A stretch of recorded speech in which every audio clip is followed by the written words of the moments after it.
আওয়ামী লীগের ইতিহাস হচ্ছে খুন, গুম, নির্বাচনে আপনার কারচুপি করা, এগুলার ইতিহাস। ৭৩-এর নির্বাচন এবং ৭৪-এর দুর্ভিক্ষ, হ্যাঁ, এরপরে আপনার এরশাদের সময় বেইমানি করা ৭৬-এর ইলেকশনে আওয়ামী লীগ কর্তৃক, এগুলো সবাই দেশের জনগণ জানে, মানে আগের জেনারেশন। এরপরে ১৪ সাল থেকে তো ধারাবাহিকভাবে আছে, আপনারা সবাই জানতেছেন।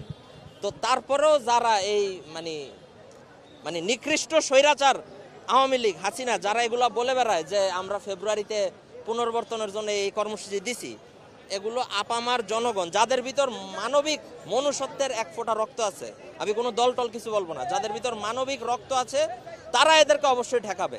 এটা স্বতঃস্ফূর্ত কর্মসূচি।